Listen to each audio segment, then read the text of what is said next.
86۔ یہ سوال بھی اہم ہے کہ ترجمہ انگریزی سے ہے، جیسا کہ علی سردار جعفری نے لکھا ہے، تو بابو گوری لال شنکر اختر کی جوہر تثلیث کے سرورق اور فہرست کا عکس کیوں شائع کیا گیا ہے؟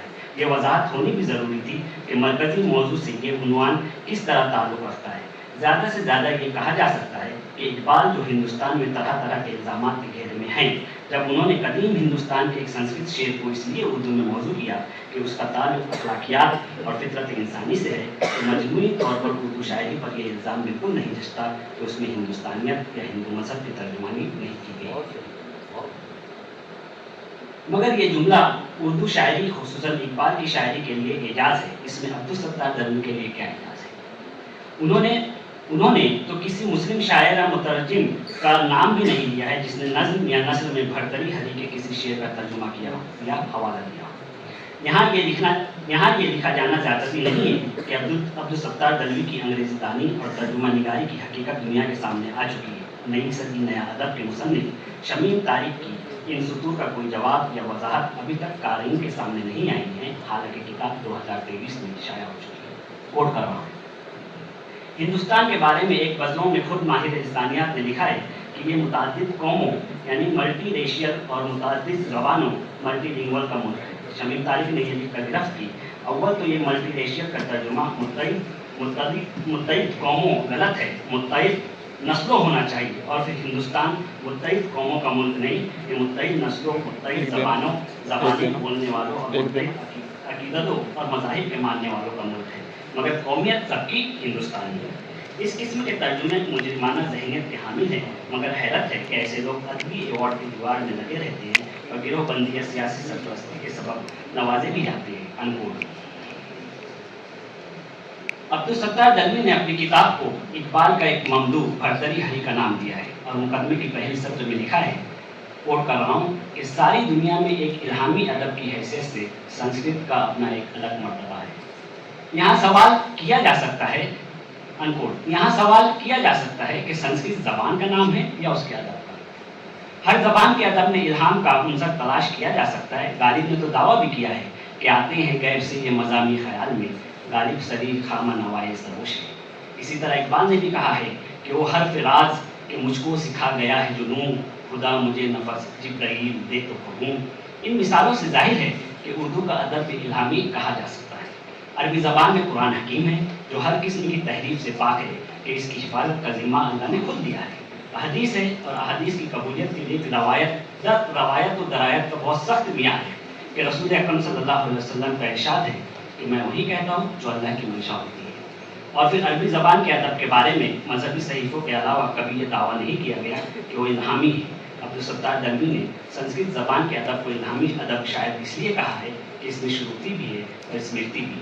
شروتی اور اسمرتی کی وضاحت میں اپنی طرف سے کچھ بیان کرنے کی بجائے پروفیسر گوپی چند نارنگ کا یہ اقتباس لکھنا مناسب معلوم ہوتا ہے۔ کوٹ کر رہا ہوں، آریائی فلسفہ پہلی بار مربوط طور پر اپنشدوں ہی میں ملتا ہے اور ان سب کو شروتی یعنی الہامی صحیفے بھی کہا گیا ہے، لیکن وہ تمام کتابیں جو ان کی تفسیر و تعبیر میں لکھی گئی ہیں یا جن میں انہیں بنیادوں پر نئے فکری نظام لگتے ہوئے ہیں انہیں اسمرتی کہتے ہیں، یعنی وہ کتابیں جو یاد رکھی گئیں اور روایت کے حصے کے طور پر حاصل ہوئیں۔ ان کتابوں کی تعداد بھی سینکڑوں تک پہنچتی ہے۔ تمام مذہبی شاستر کسی ذیل میں آتے ہیں۔ ان کو کئی قصے سنسکرت سے فارسی اور پھر اردو میں بیان کیے گئے ہیں یا مثنوی میں موضوع کیے گئے ہیں۔ مثلاً پروفیسر گوپی چند نارنگ نے اپنی کتاب ہندوستانی قصوں سے ماخوذ اردو مثنوی میں یہ اطلاع دی ہے کہ نل دمن کے اس قصے کو مشہور سنسکرت شاعر کالیداس نے بھی نل ادے کے نام سے نظم کیا ہے۔ کالیداس کے بعد اس قصے پر طبع آزمائی کرنے والوں میں شری ہرش قابل ذکر ہے۔ انہوں نے اس قصے کو نشاد چرتر کے نام سے لکھا ہے۔ نل دمن کے ہندی ترجموں میں سب سے زیادہ مشہور اور اہم ترجمہ کبھی سورداس کا ہے۔ نل دمن کا قصہ مہابھارت کے بعد، یہ لمبا اقتباس ہے اس لیے میں چھوڑ رہا ہوں۔ تو کیا یہ قصہ بھی الہامی ہو گیا؟ اصل دنیا کی ہر زبان کے ادب میں ایسے حصے ہیں جنہیں الہامی تسلیم کیا جاتا ہے، اور ایسی تخلیقات یا تخلیقات کے حصے بھی جو الہام کے نتیجے میں تخلیق ہوتے ہیں مگر الہامی نہیں تسلیم کیے جاتے، مثلاً عربی میں الف لیلا اور سنسکرت میں کام سوتر۔ عبدالستار دلوی کی کتاب میں نے بہت توجہ سے پڑھنے کی کوشش کی مگر ان کے مقدمے کی پہلی سطر پڑھ کر بدمزہ ہو گیا۔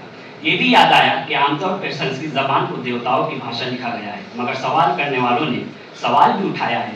مثلا سنت ایکناتھ کا یہ جملہ بہت مشہور ہے کہ سنسکرت خدا کی بنائی ہوئی ہے تو کیا پراکرت یعنی مراٹھی چوروں کی لائی ہوئی ہے؟ یونس آگاسکر نے اپنی کتاب میں اس کا ذکر کیا ہے۔ بدمزہ ہونے کے سبب ہی میں نے دلوی صاحب کی انگریزی سے ترجمے اور باپو گوری داس شنکر اختر کے ترجمے میں تقابل بھی نہیں کیا ہے۔ جو شخص سنسکرت نہ جانتا ہو اور جس کی انگریزی دانی پر سوال یا نشان لگ چکا ہو اور جس نے سنسکرت زبان کے بجائے اس کے ادب کو الہامی کہا ہو، اس پر میں یا آپ کیوں بات کریں؟ ایسا کرنا تو تضییع اوقات ہوگا۔ کسی کو بھی سمجھ میں آنے والی بات ہے کہ سنسکرت داں اور سنسکرت سے ناواقف شخص کے ترجمے میں ترجیح اسی ترجمے کو دیں گے جو سنسکرت داں کا ترجمہ ہو۔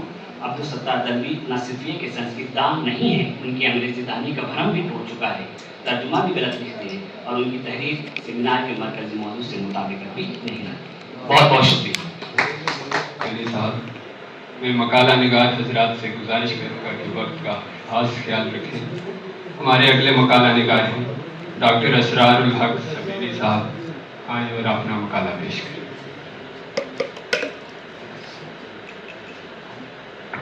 بسم اللہ الرحمن الرحیم وبہ نستعین۔ محترم صدور اجلاس، معزز اساتذہ کرام اور حضرت استاد پروفیسر سید فضل اللہ کرم صاحب، جناب ڈاکٹر نشاد احمد صاحب، اصحاب علم دانش، محققین، مصنفین، مناقدین، شعبہ اردو کے اساتذہ و اسکالرس، آپ حضرات کے سامنے ایک ناقص و نامکمل تحریر بعنوان پنچتنتر کے اردو تراجم، سنسکرت اور اردو کی لسانی اور اردو کی مشترکہ لسانی، ادبی اور تہذیبی وراثت کے حوالے سے اس غرض سے پیش کی جا رہی ہے کہ ہماری اصلاح اور رہنمائی فرمائیں گی۔ عالمی ادب میں کچھ کتابیں ایسی لافانی اور شاہکار ہوتی ہیں جن کا کوئی بدل نہیں ہوتا۔ ایسی کتابیں اخذ و ترجمہ کے توسط سے پوری دنیا میں پڑھی جاتی ہیں، جیسے فارسی میں سعدی کی گلستہ و بوستہ، فردوسی کا شاہنامہ، مولانا روم کی مثنوی معنوی، عربی میں الف لیلہ و لیلہ اور سنسکرت میں پنچتنتر وغیرہ۔ یہ کتابیں گویا بین الاقوامی سطح پر ادبی و علمی ورثہ کا درجہ رکھتی ہیں اور قوموں کے درمیان علمی اور فکری ہم آہنگی کا ذریعہ ہیں۔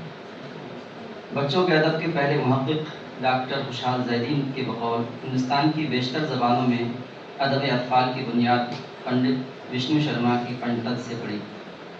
وشنو شرما نے اسے جانوروں کی زبانی کہانیوں کی شکل میں پیش کیا۔ پنچتنتر کی تصنیف کا مقصد دلچسپ کہانیوں کے ذریعے اخلاق و حکمت کی تعلیم دینا تھا۔ ڈاکٹر خوشحال زیدی کے بقول ڈاکٹر خوشحال زیدی نے ڈاکٹر ہری کرشن دیوسرے کے حوالے سے اس کی وجہ تنظیم یوں بیان کی ہے: جنوبی ہندوستان کے روپا نگر میں امر کیرتی راجا راج کرتا تھا۔ اس کے 4 بیٹے تھے، چاروں ہی بیوقوف اور جاہل تھے۔ انہیں پڑھانے کے لیے کئی طریقے آزمائے گئے مگر سب بے سود ثابت ہوئے۔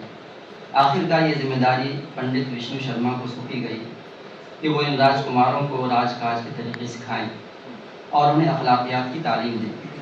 وشنو شرما نے جانوروں کی وساطت سے انسانی خصوصیات، سماجی رشتوں اور انسانی پیچیدگیوں کی تشریح و توضیح کی۔ یہ کہانیاں اتنی دلچسپ ہیں کہ آج بھی اسی ذوق و شوق سے پڑھی جاتی ہیں۔ حوالہ: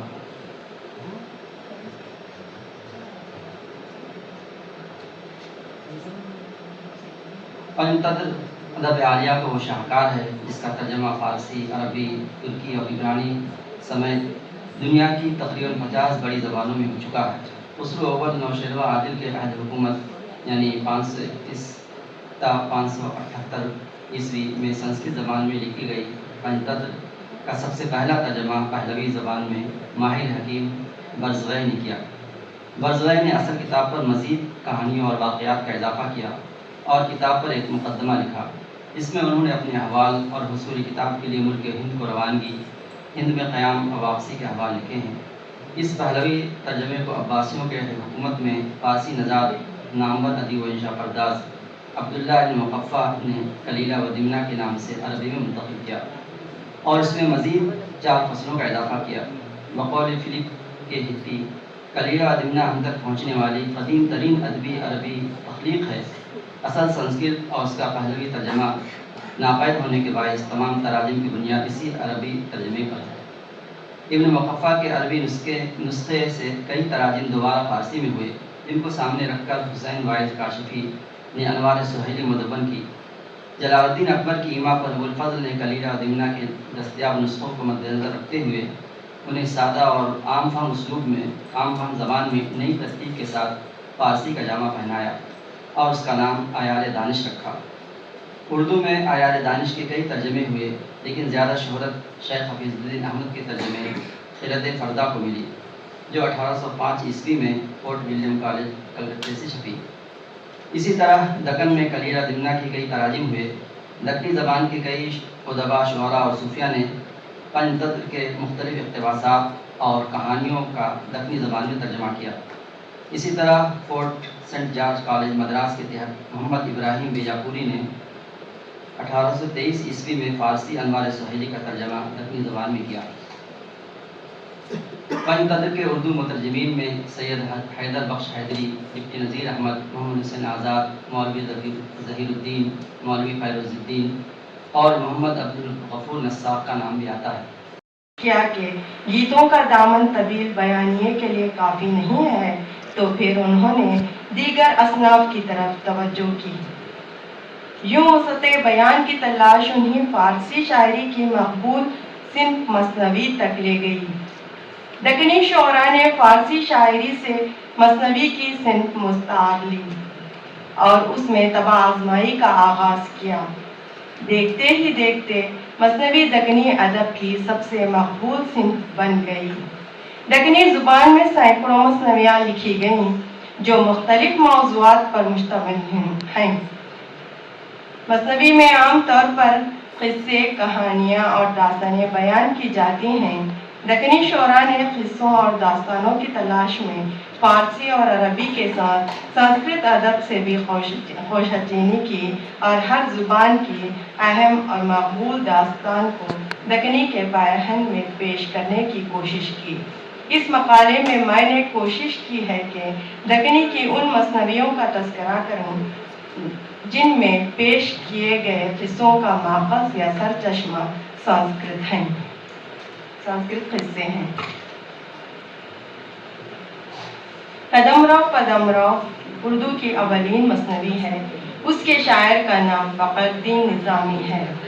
موجودہ تلاش و تحقیق اور دریافت شدہ معلومات کے مطابق بہمنی دور کی سب سے اولین اور قدیم ترین ادبی تصنیف نظامی بدری کی منظوم داستان قدمرو پدمرو ہے۔ مثنوی قدمرو پدمرو کا قصہ بھی فروعی تبدیلی کے ساتھ ہندوستان کے انہی قصوں سے مماثل ہے اور مزاجاً اسی دور کے تصورات کا حامل ہے جب انسان جادو اور سحر پر ایمان رکھتا تھا۔ دھنور وید اور امر وید جو جوگی نے قدمرو کو سکھائے ہیں جادو کے انتہائی مدارج ہیں اور نقل روح اسی کا ایک حصہ ہے۔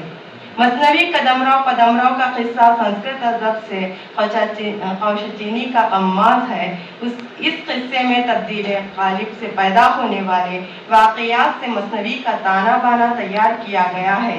مثنوی قدمرو پدمرو کے ماخذ کے بارے میں پرکاش مونیس لکھتے ہیں، قدمرو پدمرو کا ماخذ وکرم کی کتھا نظر آتی ہے۔ اس طرح اردو کی اس قدیم ترین مثنوی کا مرکزی تصور قدیم ہندی افسانوی ادب سے متاثر ٹھہرتا ہے۔ سخاوت مرزا کا خیال ہے کہ اس کا ماخذ کوئی قدیم سنسکرت قصہ ہے۔ محمد کنج متر لکھتے ہیں کہ قدمرو پدمرو کے قصے کی بنیاد بھارتیہ پرانک اکھیان یعنی پرانک داستانوں اور قصوں پر رکھی گئی ہے۔ اس میں ہندوستانی طرز فکر کی کارفرمائی نظر آتی ہے۔ قدمرو پدمرو کا قصہ ہندوستانی لوک قصوں کے رنگ میں ڈوبا ہوا ہے اور اسی فکری اور تہذیبی مزاج کا غماز ہے۔ یہی نہیں بلکہ اس پوری مثنوی میں ہندوستانی معاشرت اور ہندوستانی طرز فکر کا اثر نمایاں ہے۔ مثلاً مندر کا کلش ٹوٹنا بدشگونی تصور کی جاتی ہے، جب اکھرناک جوگی قدمرو کی تبدیل قالب کا मंत्र सिखा रहा था। ऐन उसी वक्त मंदिर का एक कलश टूट कर गिर पड़ा, जो यकीनन एक बुरा शुगुन था। अखरनाथ मंत्र सिखा हार हस, एकाएक पड़िया टूट मंदिर कलश। जताई बहुत और सुखन राव को, न पूछ के राव उस भाव को। कदमराव पदमराव वजीर से खुश होकर इसकी पेशानी पर कस्तूरी मलता है और उसके सर पर हाथ फेरा। पहले नाग के सर पर पदम नहीं था, ये उसी वक्त पैदा हुआ जब कदमराव ने अपना हाथ पदमराव के सर पर रखा। कदमराव सरखंड कस्तूरी मल, पदम शीस पर हथ लिया अधल। न था आद थी नाग के सर पदम, तथा थी हुआ जिधर या हथ कदम। कदमराव पदमराव में हिंदू देवमला की मानवियत से भी इस्तेफादा किया गया है। राम, लक्ष्मण, हनुमान, रावण, अर्जुन, भीम वगैरह के वाक़यात की अक्कासी निज़ामी की मुकामी रंग से दिलचस्पी का नतीजा है। भले तई कहिया आज रामन मुंझ, कहिया देग तू काल हनुमान मुंझ। करूं बिन की तक हूँ सो कुछ तुझ काम, न हनुमंत सिखे न लक्ष्मण न राम।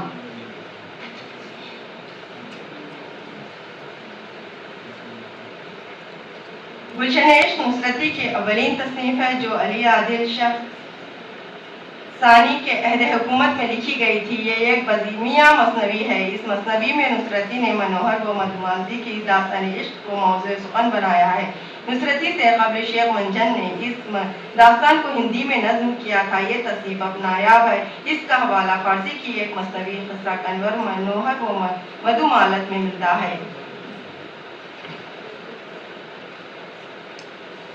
नुसरती के मसनवी गुलशन इश्क के बाद दीगर शोरा ने भी इस किस्से को नज़्म किया है।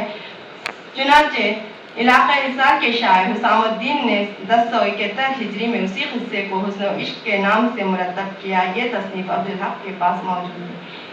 श्री राम शर्मा दगनी हिंदी का साहित्य में तहरीर करते हैं कि शेख मोहम्मद गौस के मुरीद मंजन की मधुमालती और गुलशन इश्क में मुनासिबत है। इसी ज़िम्न में बकौल रामचंद्र शुक्ल नुसरती की गुलशन इश्क मधुमालती को पेश नज़र रख कर लिखी गई है। डॉक्टर शमसुद्दीन साहब, मैं उनसे गुजारिश करता हूँ कि आएँ और अपना मकाला पेश करें।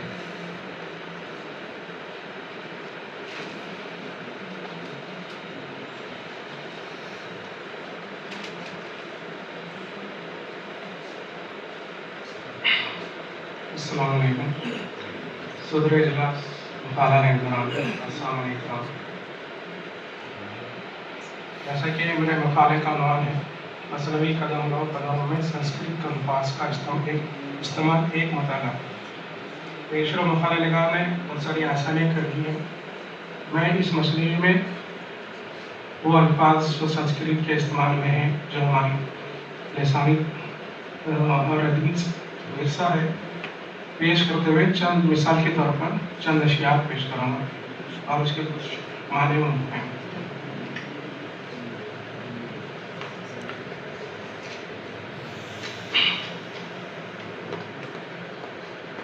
निज़ामी की मसनवी में मुझे महसूस होता है कि ये मसनवी में जितने अल्फाज संस्कृत के हैं, उससे हम ये भी कह सकते हैं कि संस्कृत की मसनवी है और रस्म खत उर्दू है या फारसी है। ऐसा महसूस होता पढ़ने के बाद। बहरहाल मैं वो अल्फाज जो संस्कृत के इस मसनवी में है पेश कर रहा हूँ। पाताल, धरती, रुचिया, जग, ज्ञान, भग, भाग, अभाग, धरत, चंद, आकाश, संगात, असंगात, अंबर, आधार, निराधार, आसन, सिंहासन, स्त्रियां, सुंदरियां, रानियां, कचेरियां, दासरियां, नार, परनार, विराम, राम, हनुमान, वर्तमान, सम्मान, रामान, छंद, भंग, संग, असंग, पूंछ, प्राप्त, घाल, नीर, शरीर, रास, आस, बास, गगन, पवन, चरण, रतन, तन, लक्षण, कंदन, कारण, उपचार, दिष्ट, उत्तम, मध्यम, मधर, तथर, मद, बुद्ध, संपूर्ण, कनिष्ठ, दोष, स्वरूप, रूप, नरूप, कलंक, कपट, विश्वासघात, बकाइन, नीप, संग, अचंबा, चिंता, कस्तूरी, मंत्री, महामंत्री, खत्री, पाप, खोट, देश, भरेश, जोगी, जोग, सुख, दुखी, रोग, धनु, नाग, नागिनी, मार्ग, शब्द, विनती, आरती, प्रधान, प्राण, संजोग, महतर, भेंट, अहंकार, पर्वत, परखान, सूत्रधान, आशीर्वाद, पुरु, मुख, सुख, स्वर्ग, व्यो, भूत, राकस, नयन, मरट्टी, हनुमान, लक्ष्मण, राम, रामन, कुंभकर्ण, धर्म, सहदेव, अर्जुन, पांडव, वीरा, भामन, कनु, कुंवर, चौधरी, पंचकरी, भंग, भीष्ट, नायक, कीर्तन, नरक, पंख, रीत, दीवार, मंदिर, कलश, रहस्य, ये ऐसे अल्फाज है जो इस मछली में बेशुमार जगह पर इस्तेमाल हुए हैं। अब मिसाल के तौर पर मैं चंद अशिया अपने वक्त के हिसाब से पेश करके अपनी बात खत्म करूंगा।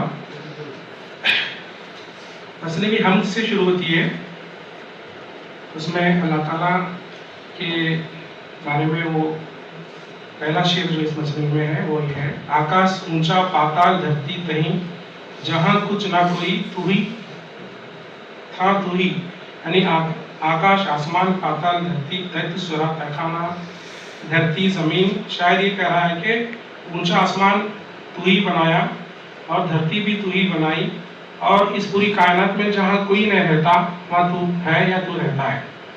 फिर ये शेर लिखा है इसमें, कलम ज्ञान सुन तही लिखिया भग जग, सिखाया कलम भाग लग जरम लग।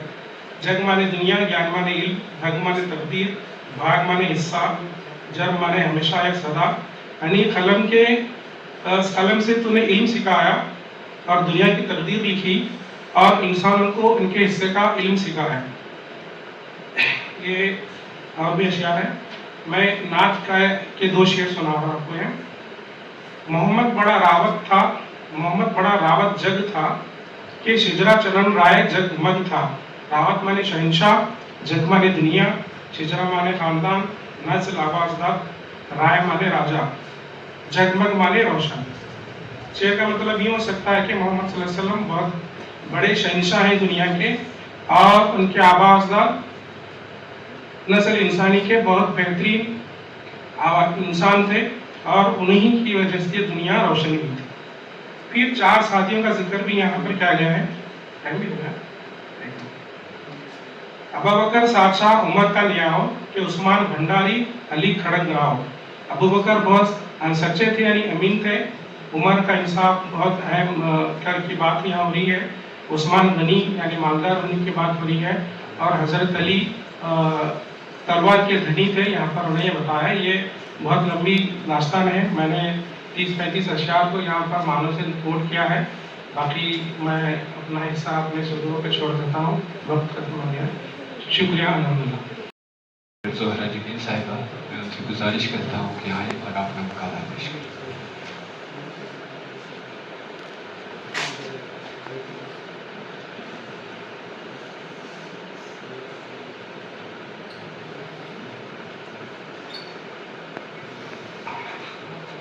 मोज़ी सदूर इजलास, दीगर मकाला निगार और सामईन इकराम, अस्सलाम वालेकुम रहमतुल्लाह। मेरे मकाले का उन्वान है स्वप्न वासुदत्तम का फनी व अदबी जायजा। क्लासिकी संस्कृत अदब आलमी अदब के हल्के में एक अहम मकाम रखता है। जी हाँ, इस जबान के बेशुमार शाहकार फनपारे, खासकर ड्रामे उर्दू जबान में तराजुम की शक्ल में मुंतकिल हो रहे हैं और अभी बहुत काम करते है। और इस संस्कृत और उर्दू तराजुम की एक अहम कड़ी भास का ड्रामा स्वप्न वासुदत्तम है। भास संस्कृत का एक कदीम और क्लासिकल ड्रामा नवीस है, जिसका जमाना कालिदास का कबल का है। खुद कालिदास भी इसका नाम बहुत ही इज्जत और एहतराम से लेता है। ड्रामा स्वप्न वासुदत्तम भास के आखिरी जमाने का शाहकार ड्रामा है। प्रोफेसर आल अहमद सुरूर स्वप्न वासुदत्तम मुतरजिम देव किशन चौधरी के मुतालिक लिखते हैं कि इस ड्रामे में हिंदुस्तानी मर्द और औरत, राजा और प्रजा के रिश्ते, कुदरती मनाजिर के हुस्न और इश्क के सौदोगुजाज की जो तस्वीरें मिलती है वो सारे सादा, फितरी और पुरअसर है। इनकी कैफियत जब तर्जुमे में इतनी खूबी ले आती है तो असल में कितनी होती होगी। तर्जुमे की जुबान खासी रवा और दिलकश है, खुसूसन मुकालमे बड़े बेसाख्ता है। हाँ, कहीं कहीं बात मिसरे नामौजू मालूम होते हैं। शायद असल खूबी को ज़्यादा से ज़्यादा बरकरार रखने की कोशिश में ऐसा करना पड़ा हो। बहैसियत मजमूई किशन चौधरी का उर्दू दुनिया को ये तोहफा निहायत ही काबिल कदर है।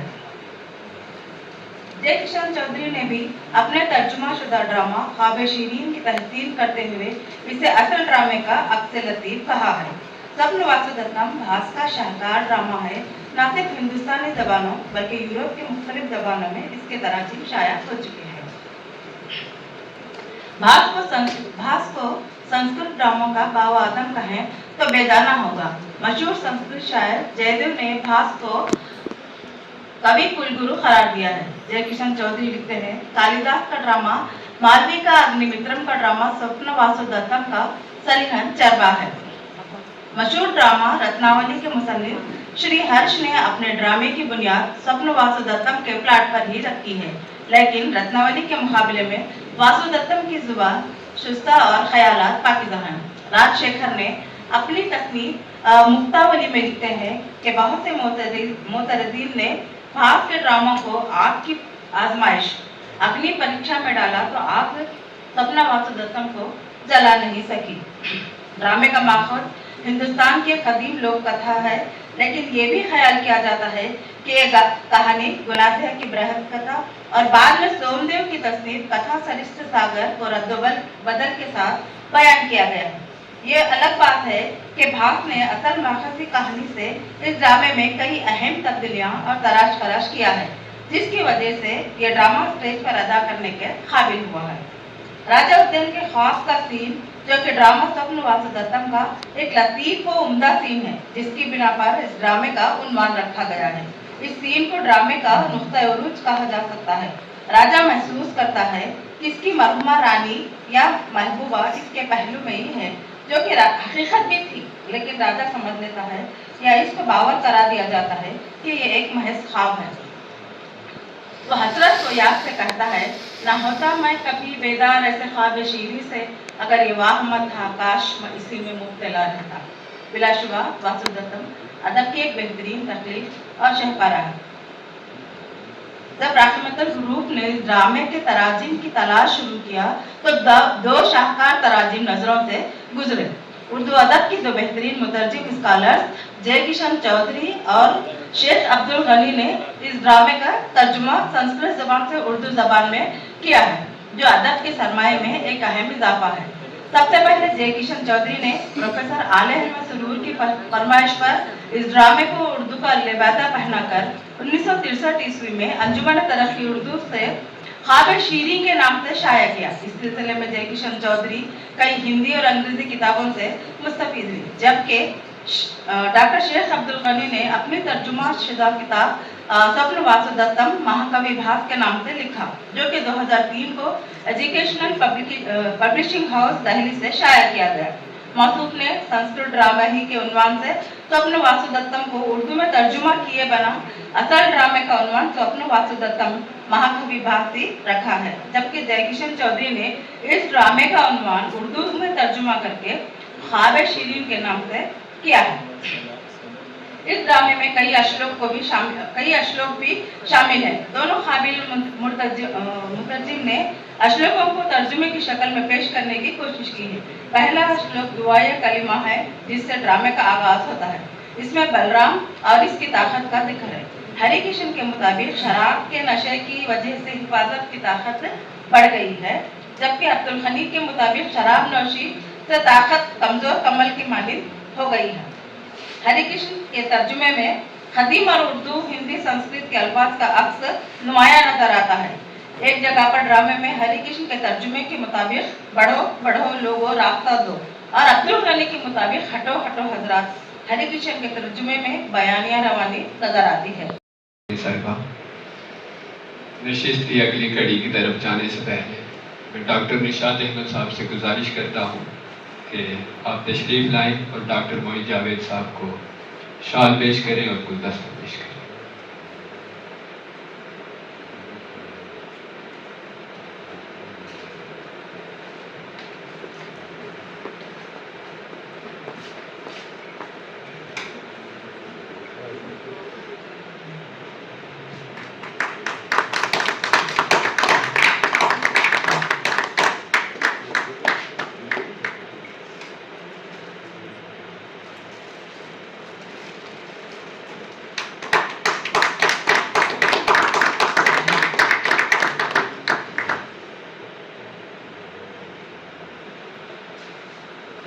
اب ہم صدارتی خطاب کی طرف رخ کرتے ہیں اور میں گزارش کرتا ہوں ڈاکٹر ظہیر احمد راہی بدائی صاحب سے کہ آپ نے صدارتی کلمات سے ہمیں نوازیں سر.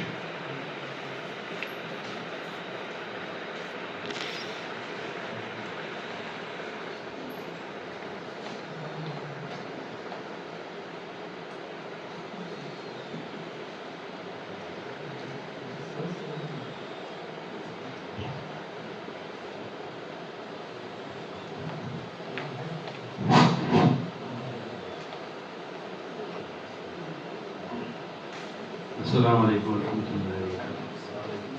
نحمده ونصلي على رسوله الكريم اما بعد. ڈائس پہ تشریف فرما اہل علم و دانش،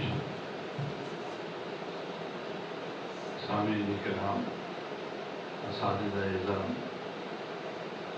محققین اور ریسرچ اسکالرس، حاضرین حاضرات، مسلسل ہم ایک سے ایک بہترین مقالے سنتے آ رہے ہیں. طبیعت تو واقعات بے حد خوش ہو رہی ہے کہ ہمارے خاص کر جوان سال محققین بڑی محنت سے، بڑی عمدگی سے اپنے مقالے پیش کر رہے ہیں اور ایسے عنوان پر لکھ رہے ہیں جس کو انہوں نے کبھی چھوا تک نہیں تھا. جب ضرورت پڑ گئی تو وہ محنت کر کے، تلاش کر کے بہترین مقالے ہمارے سامنے پیش کر رہے ہیں، پیش کیے بھی ہیں. وہی کل سے، بلکہ آج صبح سے مسلسل سنتا آ رہا ہوں. عنوان تو بہت اچھا عنوان، میں نے پہلے بھی کہا تھا کہ اس موضوع پر، اس عنوان کے تحت ہندوستان اور پاکستان میں بھی کوئی سیمینار منعقد نہیں کیا گیا. یہ صحرا تو اردو ڈپارٹمنٹ کے پروفیسر ہمارے فضل اللہ مکرم صاحب اور جناب محترم ڈاکٹر نشاط احمد صاحب اور ان کے رفقائے کار کے سر جاتا ہے. مجھے صبح سے سنتے ہوئے ایک بات ذہن میں آئی کہ بلکہ ایک واقعہ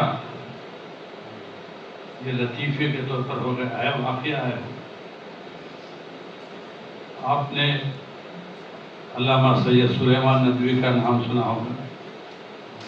بہت بڑے اسلامک اسکالر بھی اور ادیب بھی. اردو ادب میں بھی ان کا مقام ہے اور اسلامیات میں بھی تو ہے ہی. انہوں نے کسی جلسے کے اختتام میں کہا کہ میں آپ لوگوں کا ممنون و مشکور ہوں، آپ نے مجھے یہاں آنے کی دعوت دی، میں حاضر ہوا فلاں فلاں. جب ان کی بات ختم ہوئی تو ایک صاحب نے پوچھا، حضرت آپ جیسا علامہ اور اردو کا ماہر، فارسی عربی کا मलका रखने वाला, आप जो है शाकिर को मशकूर कह रहे हैं। मैं शुक्रगुजार हूँ। अना शाकिरुन बोले, अना मशकूरुन कह रहे, मैं मशकूर ममनून हूँ। ये कैसे हो सकता है? तो सुलेमान नदवी ने कहा, सुलेमान नदवी ने कहा, भाई मैं उर्दू बोल रहा था, अरबी नहीं। उर्दू में जो लफ्ज जैसा ढाला गया, जैसा इस्तेमाल किया गया, अहले जुबान ने जिस तरह इस्तेमाल किया वही राइज रहेगा। हम कहते हैं भाई फला शख्स ने मुझे बुरा भला कहा, नहीं बुरा भला कहा, बुरा कहा गलत किया, भला कहा, लेकिन दोनों मिलकर बुरा हो गया, है कि नहीं? बुरा भला कहना, यहाँ तक के बहुत से मुक़द्दस अल्फाज भी जो अरबी में दीनियात में बहुत ही तक़द्दुस से उसका नाम दिया जाता है, उर्दू ज़ुबान में आने के बाद जो गोया जो है क्या कहें उसकी मट्टी पलित हुई।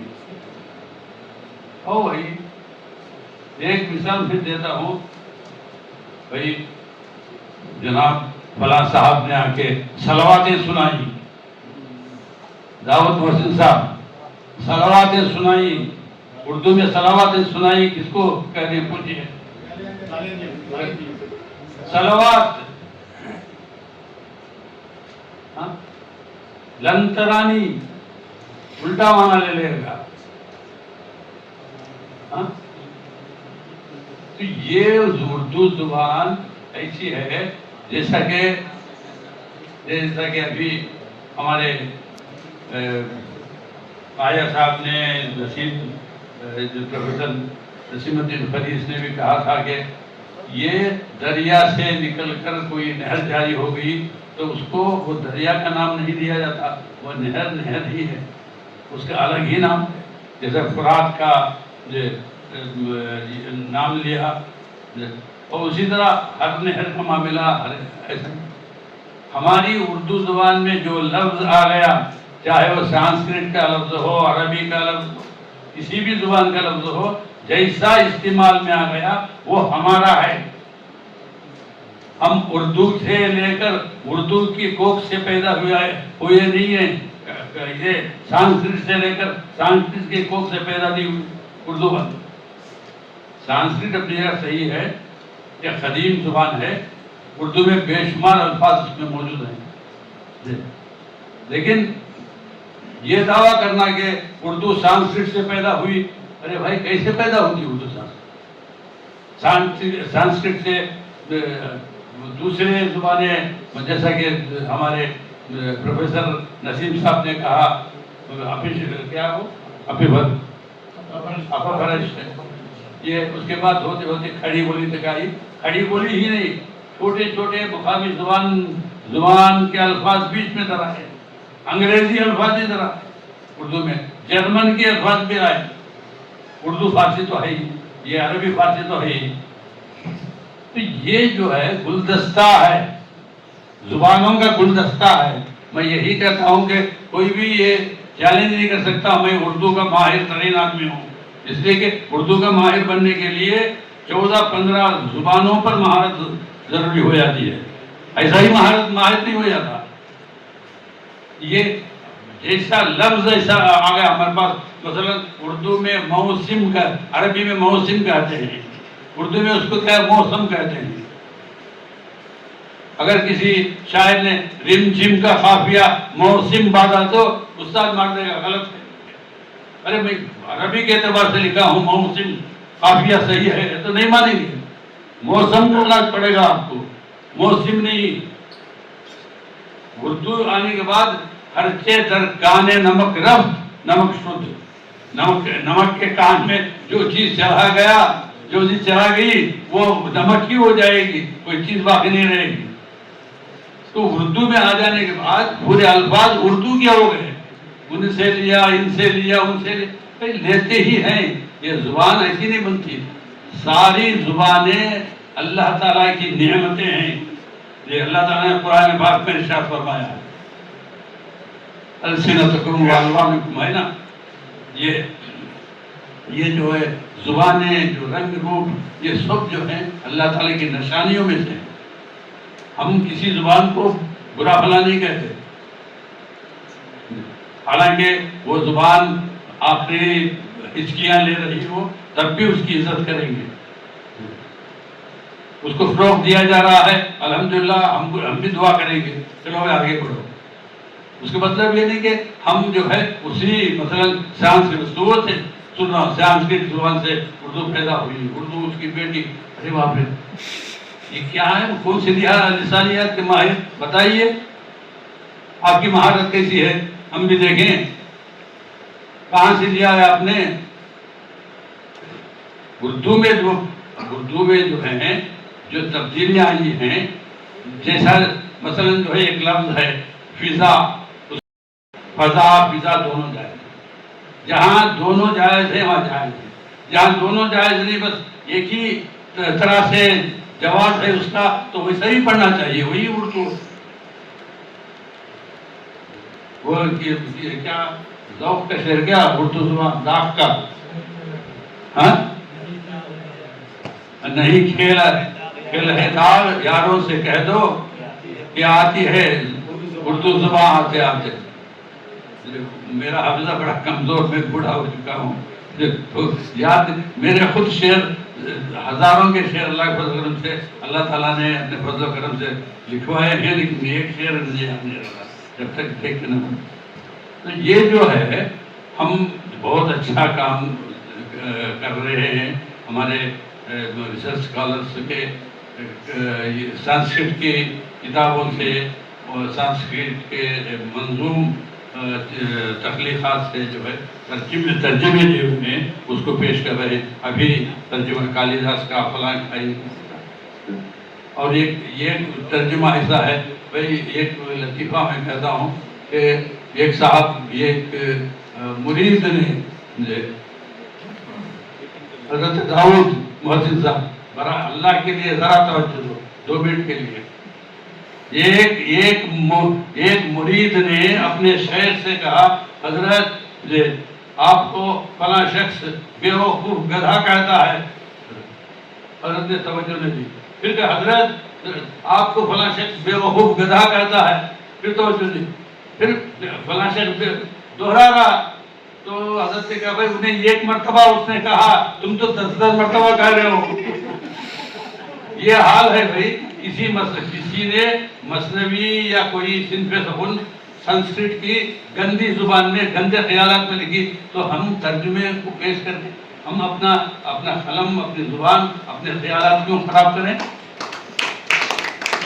معاف کرنا، یہ کھلی بات کہہ رہا ہوں، ہمارے پاس جو ہے نہی عن المنکر بھی ہے نا، تو بولنا ہاں ضروری ہے، ہمارے بالکل مخلص دوستوں میں سے ہے، میں قدر کرتا ہوں۔ اس طرح سے ہم کو ہمارے اردو والا کو معاملہ، ابھی تک ہمارے الفابیٹس پورے نہیں ہوئے بابا۔ دکنی زبان میں جو ہے یہ کیا وہ ننڈلا بولتے، لا ہے ہمارے پاس، ننڈلا پکڑ کے دبا دیا بولے تو لا ہے کیا بھائی؟ ایسے کئی حروف اب بھی باقی ہیں، اور ہمارے قواعد اب بھی تجربے کے راہ سے گزر رہے ہیں۔ مشکلات ہم نے بہت بڑی کوتاہی یہ کی، ملک محمد جائسی کی کتاب، کیا ڈاکٹر صاحب نام اس کا، پدماوت، کیا بھائی اس میں سانسکرت کے الفاظ نہیں ہیں؟ بھرے پڑے ہیں سانسکرت، اس کو اردو والوں نے اپنایا نہیں، چھوڑ دیا، اس لیے اردو کی تاریخ آگے بڑھنے کے بجائے پیچھے ہٹ گئی، ہندی والوں نے اپنا لیا اس کو۔ پدماوت کا سب سے پہلا دکنی ترجمہ ابن ولی ویلوری نے کیا، ولی دکنی، ولی اورنگ آبادی نہیں، ولی ویلوری نے کیا۔ ولی ویلوری نے رتن پدم کے نام سے ضخیم مثنوی لکھی، وہ پدماوت کا ترجمہ، वो वली वेलूरी ने कड़पा सिद्धौट के किले में बैठ कर लिखा, जबकि नवाब हलीम खान मयाना वहाँ हुक्मरान थे। तो ये हमने छोड़ दिया।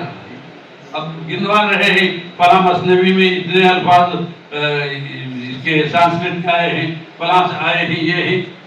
जो चीज़ हमारे लिए काबिल खतर थी उसको छोड़ दिया।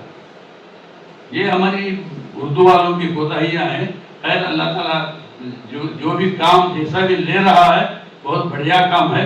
मैं तो फिर मुबारकबाद देता हूँ हमारे इन अहबाब को, हमारे फजलुल्लाह मुकर्रम साहब, प्रोफेसर और डॉक्टर निशात साहब और उनके रफ़ाकार और हमारे इमामुद्दीन हैं और कई हैं, अतीक साहब हैं, फला हैं, इतने सब रिसर्च स्कॉलर्स हैं। उन लोगों को जो है ये सेमिनार सुनने के बाद एक जज्बा इंशाअल्लाह पैदा होगा कि नए मौज़ूआत पर काम करें, नए मौज़ूआत पर। भाई इसकी शायरी पर रिसर्च लिखना, थीसिस लिखना कोई कमाल नहीं। इकबाल के बारे में लिखना, गालिब, इकबाल, मीर छोड़ दीजिए।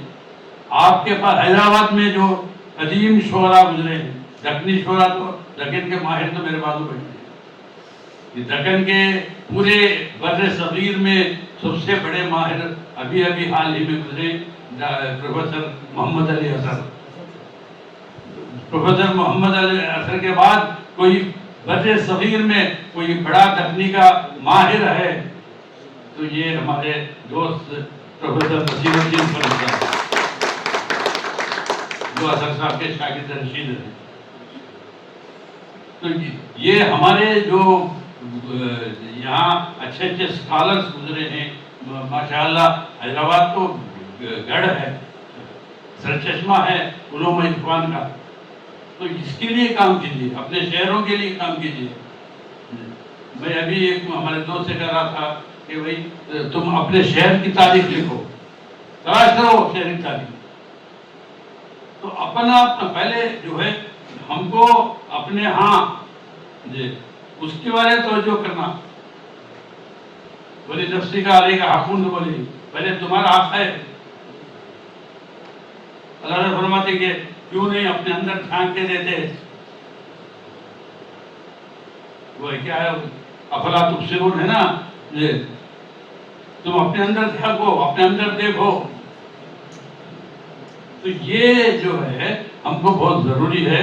मैं बात तबीर करना नहीं चाहता, अगर मेरे बातों में कोई तलखी है तो मुझे इसी तरह भाई एक रिटायर्ड आदमी है, एक बेकार सा आदमी है जिसको निशात साहब ने जो है ज़बरदस्ती बुलाया है, तो वो समझ के माफ़ कर दीजिए। जिसमें हमारे मोहतरमा वहाँ भी हंस रही है, वो बेचारी भी हमारे बहुत चाहने वाला, खुश रखे इस जोड़े को अल्लाह ताला से तो सलाम देते। यहाँ जितने भी लोग बैठे हुए हैं, स्टेज पर जितने तशरीफ फरमा है, बस अल्लाह ताला उनको उनके आले और आला औलाद को अल्लाह ताला को शुक्र रखे। अच्छा, हमारे आलिया मोहतरमा भी है, उनको मैं सलाम करता हूँ और उनके लिए भी दुआ को हूँ। सभी के लिए जो ख़वातीन हैं सबके लिए दुआ करता हूँ। अल्लाह ताला जो है ये जो है मौलाना अली मियाँ ने एक बात फरमाई कि उर्दू के काज के लिए कोई भी खिदमत करना वो दीन की खिदमत है, वो दीन की खिदमत है। ये मौलाना हमारे अल्लामा अबुल हसन नदवी ने कही पर उन्होंने लिखा भी है, जैसे लिखा भी है। तो ये काम बहुत बड़ा काम कर रहे हैं, अदबी एतबार से, दीनी एतबार से, हर तरह से ये काम जो है बहुत आला अरफा काम है। अल्लाह ताला आपको जज़ाए खैर अता फरमाए, अल्लाह ताला हर मुसीबत से बचाए और ख़ासकर इस यूनिवर्सिटी को और उर्दू डिपार्टमेंट को और उसके जिम्मेदारों को नजर बद से बचाए अल्लाह ताला। आप हजरात को अल्लाह ताला खुश रखे। शुक्रिया साहब का सदारती खुतबा, बहुत शुक्रिया सर। मैं अगले सदारती खुतबे के लिए डॉक्टर मोहित जावेद साहब को दावत देता हूँ कि सर प्लीज स्टेज पर आए और अपना सदारती खुतबा पेश करें।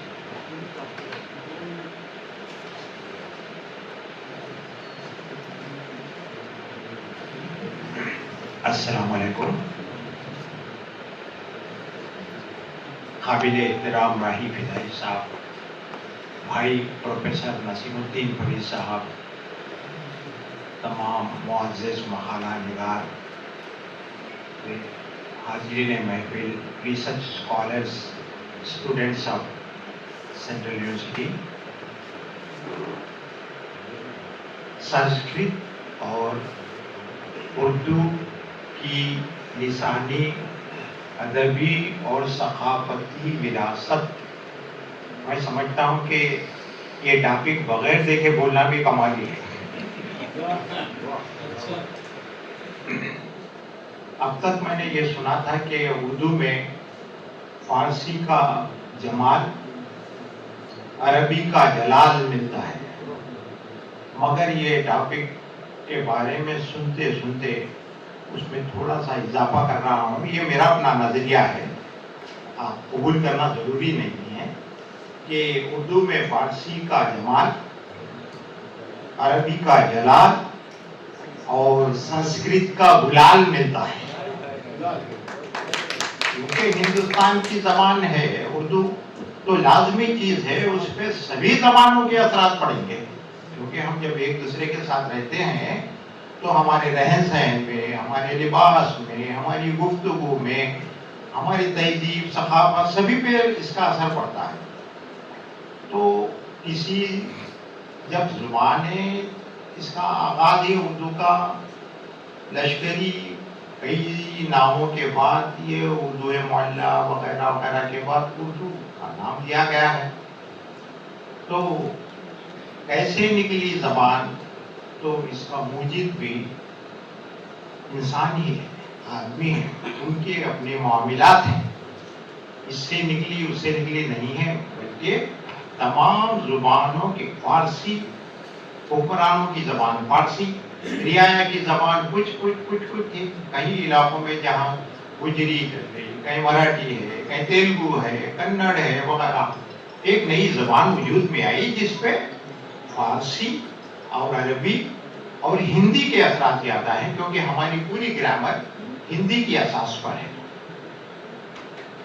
तो अब चूँकि ये एक आगाज़ समझेंगे हम, संस्कृत और उर्दू का लिसानी रिश्ता ये खुद एक अनोखा टॉपिक है, एकदम अछूता है। इसको आगाज़ समझेंगे हम, इसको लेकर आगे बढ़ेंगे। ये इब्तिदाई कोशिश है जिसके लिए मैं प्रोफेसर मेरे दोस्त फजलुल्लाह मुकर्रम साहब और डॉक्टर निशात अहमद और तमाम उनके रफ़ाक़ाए-कार और रिसर्च स्कॉलर्स को मुबारकबाद देता हूँ कि जब भी ये लोग सेमिनार मुनक़िद करते हैं तो बड़े यानी तंजीमी एतबार से बहुत ही मुनज़्ज़म तरीके से करते हैं। अब उर्दू का कोई परमानेंट फैकल्टी नहीं है, अब जो भी काम कर रहे हैं ये लोग कर रहे हैं, उनके लिए हम हमेशा उनका साथ देते रहेंगे। अस्सलाम वालेकुम। मजलिस सदारत के मोहतरम हाकिम मौलाना डॉक्टर ज़हीर अहमद राही फिदाई साहब, मेरे दोस्त डॉक्टर मुईद जावेद साहब, फाजिल खबरनगार, हज़रात ख़वातीन और हाल में तशरीफ़ फरमा शाइख़ीन अदब, बाज़ हज़रात और हमारे अदब असातिज़ा इकराम, कल से मुसलसल हम संस्कृत और उर्दू के लिसानी, अदबी और सकाफती रिश्ते पर बात कर रहे हैं।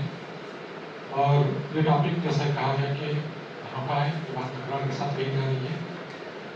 इसमें ख़ास बात यह है कि आजकल मुल्क की जो आम फ़ज़ा है, एक तरह से इस फ़ज़ा में जो गड़बड़ बनी हुई है, इस टॉपिक के ज़रिए और इस टॉपिक के ज़ेर-उन्वान, टॉपिक खुद उन्वान है, इस सेमिनार के ज़ेर-उन्वान जो मिसालात पेश किए जाएंगे, उम्मीद की जाती है कि इन मिसालात के ज़रिए माहौल और फ़ज़ा की इस कड़वाहट में थोड़ी सी शीरीनी हो जाएगी।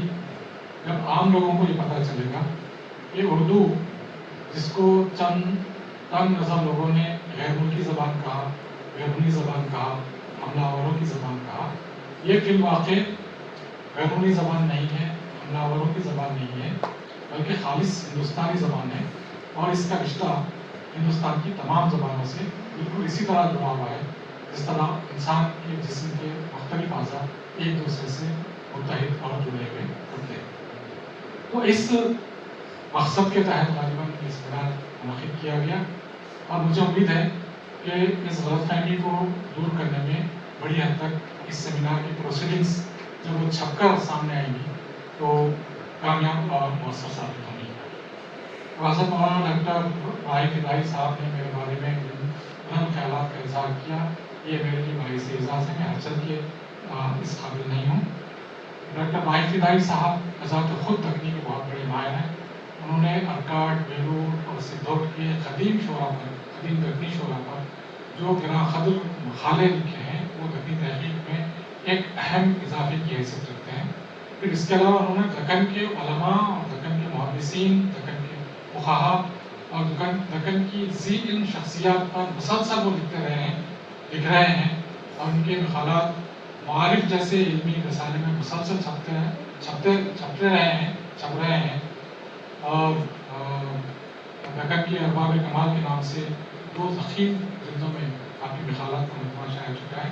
इसलिए मैं कहना हक़ जानिब हूँ कि आप ज़ात खुद एक बहुत बड़े माहिर तकनीयात हैं डॉक्टर भाई फिदाई साहब, और आपकी तकरीर और आपके जामे और माने खिताब के बाद मेरे लिए कहने के लिए कुछ बाकी नहीं रहता है सिवाय इसके कि मैं आज की इस नशिस्त के तमाम मखाला निगारों को दिली मुबारकबाद पेश करूँ कि उन्होंने नहायत उम्दा मखालात लिखे जो इस सेमिनार के मुख्तलिफ पहलुओं का इजाफा करते थे। मैं उन सबको मुबारकबाद देता हूँ और शुक्रिया अदा करता हूँ इस सेमिनार के मुंतज़मीन का कि उन्होंने आज मुझे फिर दोबारा आपसे हम कलाम होने और इस इजलास की मजलिस सदारत में शामिल होने का मौका दिया। बहुत बहुत शुक्रिया और आप तमाम हज़रात का भी बहुत शुक्रिया जो बड़े सब्र और सुकून के साथ शुरू से इस इजलास का हिस्सा बने रहे। बहुत बहुत शुक्रिया।